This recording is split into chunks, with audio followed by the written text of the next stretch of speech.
Hi guys, Vashishtha classes में आपका हार्दिक स्वागत है। कल हमने बात की थी यूरिन की। हमने देखा यूरिन क्या होता है, यूरिन क्या होता है, यूरिन के कंपोनेंट्स क्या क्या है, यूरिन का सैंपल कलेक्शन कैसे करना है, और यूरिन में अगर 2 घंटे तक सैंपल को रख दिया जाता है तो यूरिन में क्या क्या चेंजेस होंगे। आज हम बात करते हैं प्रिजर्वेटिव फॉर यूरिन सैंपल।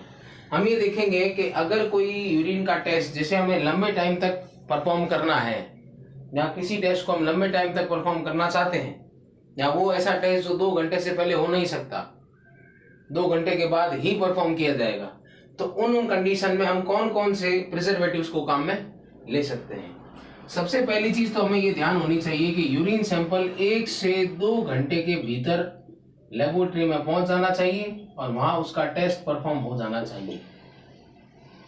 ये शर्त रैंडम सैंपल में काम आती है। Only random sample. Random sample की अगर हम बात करें तो उस कंडीशन में ये ही शर्त होगी कि आप किसी भी प्रिजर्वेटिव का यूज ना करके सीधा 1 से 2 घंटे के अंदर अंदर सैंपल को लेबोरेटरी में भेजें और लेबोरेटरी में टेस्ट उसका परफॉर्म हो जाए। लेकिन रैंडम सैंपल में कभी भी प्रिजर्वेटिव का यूज नहीं करना है। क्यों नहीं करना है? क्योंकि प्रिजर्वेटिव यूरिन में प्रेजेंट प्रोटीन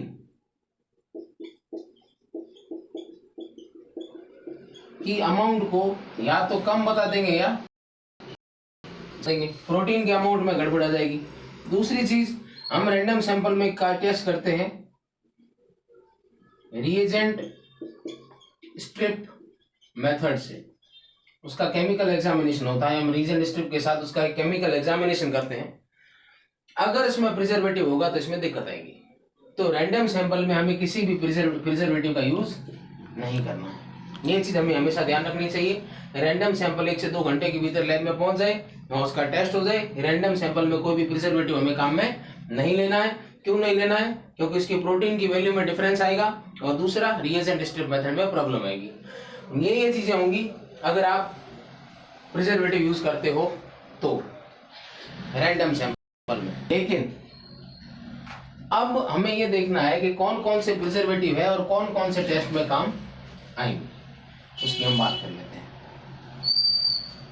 तो प्रिजर्वेटिव की अगर मैं लिस्ट बनाऊं,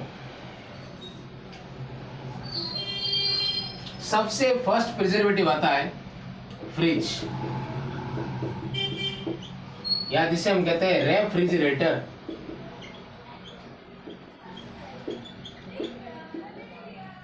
रेफ्रिजरेटर में हम टेम्परेचर रखते हैं 4 से 8 डिग्री सेल्सियस।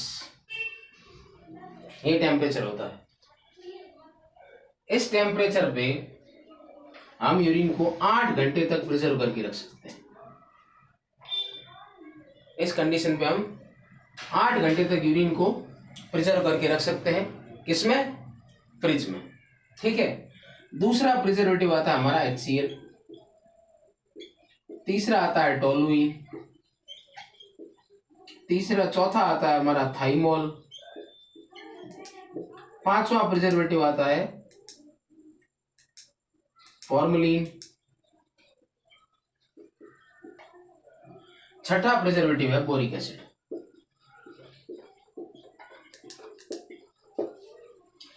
ठीक है। तो प्रिजर्वेटिव के मामले में सबसे पहला प्रिजर्वेटिव हमारा कौन सा हो गया? फ्रिज या रेफ्रिजरेटर। अगर कोई सैंपल है जिसे हम हाथों हाथ उसका टेस्ट परफॉर्म नहीं कर सकते, तो उस कंडीशन में हम क्या करेंगे, फ्रिज में उस सैंपल को रख देंगे। उस सैंपल को फ्रिज में रख देंगे। फ्रिज में रखने के बाद उसे हम 8 घंटे तक प्रिजर्व करके रख सकते हैं। क्यों? उसके टेम्परेचर के कारण। 4 से 8 डिग्री सेल्सियस कह सकते हैं। कोई फ्रिज 2 से 4 होता है, कोई 4 से 6 होता है। मैक्सिमम 4 से 8 डिग्री सेल्सियस आप टेम्परेचर मान के चलिए कि इस टेम्परेचर पर हम 8 घंटे तक यूरिन को प्रिजर्व करके रख सकते हैं। दूसरा, हमारे पास अलग अलग केमिकल हैं। अब ये केमिकल क्या करते हैं, इसके बारे में हम अभी बात करेंगे। देख लेते हैं।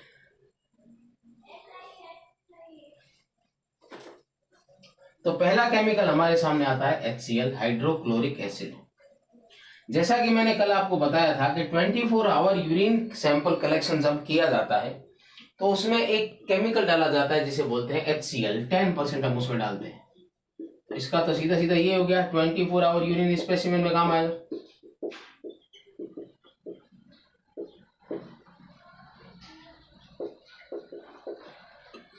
चौबीस घंटे का अगर हमें यूरिन सैंपल लेना है तो उसमें प्रिजर्वेटिव में क्या डालना पड़ेगा? HCl। क्यों? क्योंकि HCl यूरिन को 24 घंटे तक प्रिजर्व करके रखता है। HCl यूरिन को 24 घंटे तक प्रिजर्व करता है। सेकंड पॉइंट या दूसरा केमिकल हमारे पास आता है वो आता है टोलुइन। अब टोलुइन क्या करता है उसके बारे में बात करते हैं। आपने ये देखा होगा कि अगर पानी में सरसों के तेल की बूंद डाल दी जाए तो क्या होगा?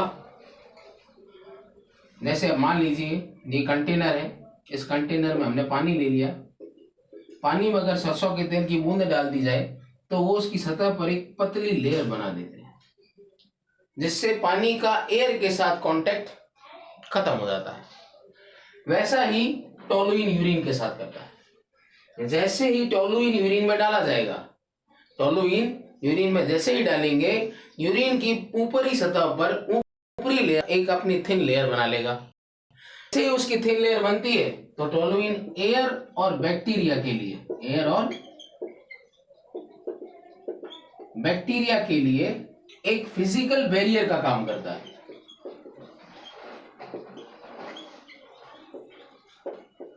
एयर और बैक्टीरिया के लिए फिजिकल बैरियर का काम करता है। फिजिकल बैरियर का मतलब ये हो गया कि कोई भी आउटर बैक्टीरिया जो एयर में है, जो बाहर एनवायरनमेंट में है, वो अंदर यूरिन में ना जाए। उसका काम कौन करेगा? टोलुइन। तीसरे की बात करते हैं, थाइमोल। थाइमोल एक ऐसा केमिकल है जो यूरिन में बैक्टीरिया और फंजाई की ग्रोथ को इनहिबिट करता है। अगर मान लीजिए कि यूरिन को हमने रखा है, किसी कारण हम टेस्ट नहीं कर पा रहे, लेकिन हम ये चाहते हैं कि भी उसमें कोई बैक्टीरिया या फंजाई ग्रोथ ना करे, तो उसमें हम थाइमोल एक ऐसा केमिकल है जो यूरिन में बैक्टीरिया और फंजाई इनकी ग्रोथ नहीं होने देगा। यूरिन में बैक्टीरिया और फंजाई ग्रोथ नहीं कर पाएंगे। किसके कारण? थाइमोल के कारण। चौथा प्रिजर्वेटिव हमारे पास आता है बोरिक एसिड।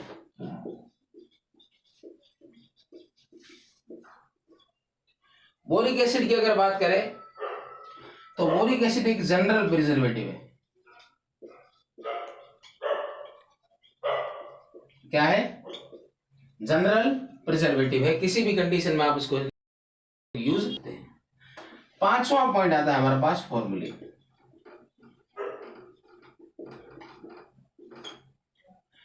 फॉर्मूलिन फॉर्म्ड केमिकल को प्रिजर्व करने के लिए वर्ल्ड का सबसे बेस्ट प्रिजर्वेटिव है। यदि यूरिन में फॉर्म्ड केमिकल को अगर आपको बचा के रखना है तो उसके लिए सबसे बेस्ट केमिकल आपके सामने होगा फॉर्मूलिन। फॉर्मूलिन किसके लिए बेस्ट है? फॉर्म्ड केमिकल के लिए। फॉर्म्ड केमिकल है उनके लिए फॉर्मूलिन सबसे बेस्ट प्रिजर्वेटिव माना जाता है। अगर हम बात करते हैं इन सब की, तो ये सारे के सारे प्रिजर्वेटिव किसी न किसी केमिकल, किसी न किसी बैक्टीरिया और अन्य दूसरी चीजों के काम में आएंगे। ये कभी भी शुगर, एल्बुमिन, इनको टेस्ट करने के लिए आप इसका यूज नहीं कर सकते। आप ये नहीं देख पाएंगे जो हम नॉर्मली रिएजेंट स्ट्रिप मेथड से इनका टेस्ट करते हैं, वो इनके द्वारा नहीं हो सकता। अगर ये केमिकल उसमें डाले हुए हैं तो इस टेस्ट की वैल्यू डिफर होगी, 100% डिफर होगी। अगर आपको ये टेस्ट करने हैं तो इन केमिकल का यूज नहीं करना है।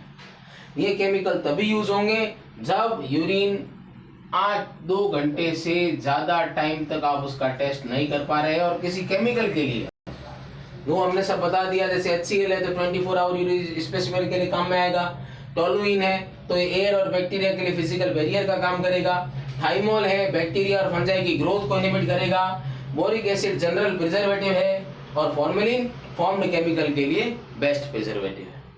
तो ये प्रिजर्वेटिव फॉर यूरिन की बात हो गई। और इसमें सबसे पहला प्रिजर्वेटिव हमने क्या देखा था? फ्रिज। सबसे पहला प्रिजर्वेटिव कौन सा?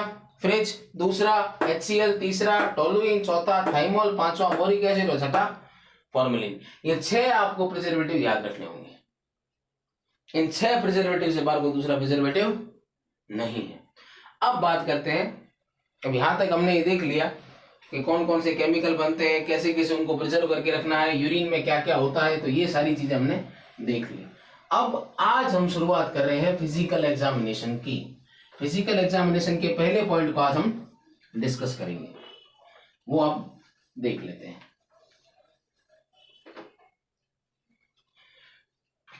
बात करते हैं फिजिकल एग्जामिनेशन।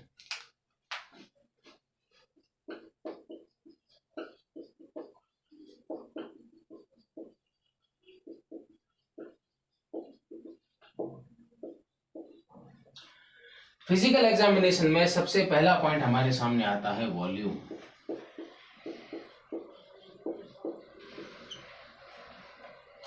अगर आपके सामने कोई भी आदमी आए, सबसे पहला क्या देखेंगे? उसका डील डॉल कैसा है। वैसे ही अगर यूरिन की बात की जाए तो पहले हम ये देखेंगे उसका वॉल्यूम कितना है।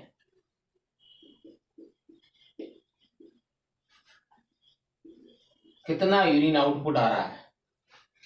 अगर मैं जनरल बात करूं, एक स्वस्थ आदमी में 600 से 2000 ml यूरिन आउटपुट होता है। 600 से 2000 ml एक स्वस्थ आदमी में यूरिन आउटपुट होता है। यूरिन आउटपुट की अगर तरीके से हम बात करें तो यूरिन आउटपुट के लिहाज से यूरिन में 3 टाइप की एबनॉर्मलिटी देखी जा सकती है। पहला होता है पॉलीयूरिया, दूसरा होता है ओलिगूरिया, तीसरा होता है एन्यूरिया। सबसे पहली बात हमने क्या की? Physical examination. फिजिकल एग्जामिनेशन में सबसे पहले हमने क्या देखा? वॉल्यूम। वॉल्यूम कितना आता है? 600 से 2000 ml प्रति 24 घंटे पर 24 आवर्स।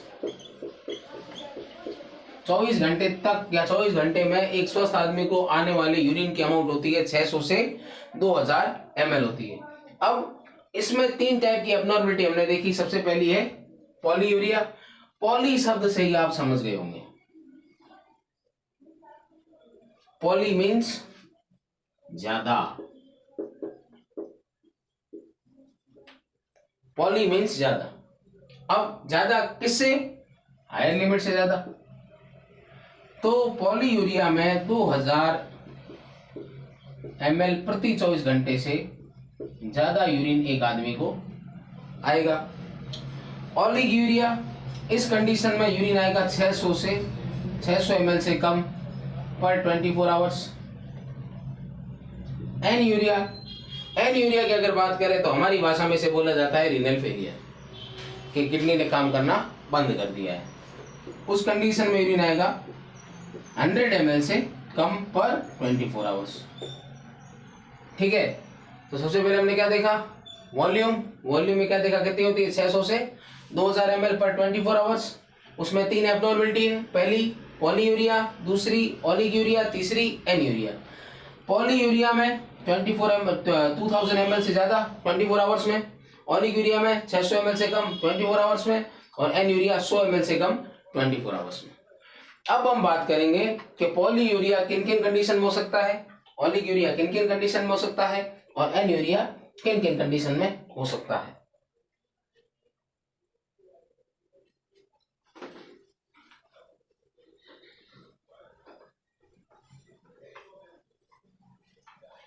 तो पहली बात करते हैं पॉलीयूरिया की।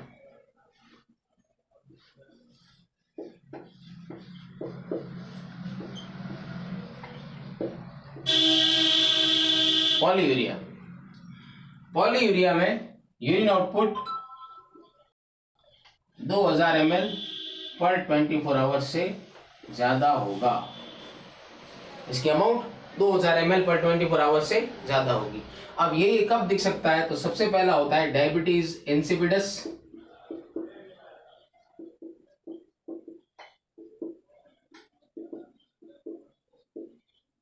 दूसरा हो सकता है डायबिटीज मेलाइटस, तीसरा हो सकता है डायूरेटिक थेरेपी, और चौथा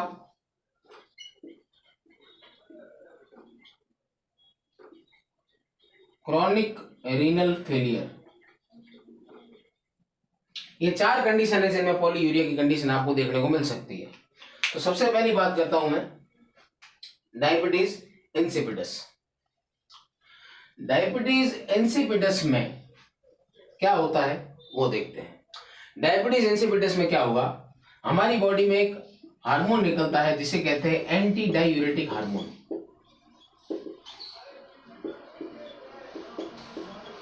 एंटी डायूरेटिक हार्मोन, ये हार्मोन का सीक्रेशन या तो बंद हो जाता है या कम हो जाता है।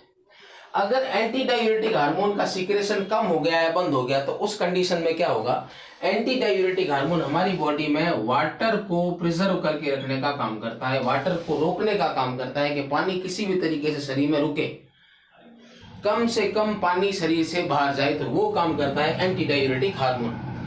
एंटी डायूरेटिक हार्मोन यदि बॉडी में नहीं होगा, नहीं सीक्रेट होगा, तो उस कंडीशन में क्या होगा, हमारी बॉडी से वाटर लॉस होना शुरू हो जाएगा।